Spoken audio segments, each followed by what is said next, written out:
আমার বউ কাঁদতেছে, আমি কাঁদবো না।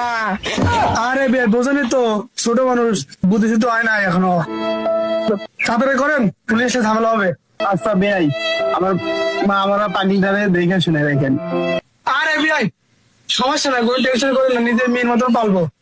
আব্বা, আমিও নিজের মেয়ের মতো করে পারবো। আরে বিয়াই, কিছু মনে করেন না, আগে তো বলছি। আচ্ছা সমস্যা নাই। আচ্ছা ভাই, এত কথা কেন লাভ নেই, আমার একটু বিদায় দেয়া। আরে বান্ধবী আসো, তারে ঠিক করিস, তোরে কিন্তু পিটাবো। কিছু মনে করছেন? না না, কিছু মনে করিনি। আব্বা কি পাগল হয়ে বিয়ে দিলা? কি উল্টো পাল্টা কথা কয়?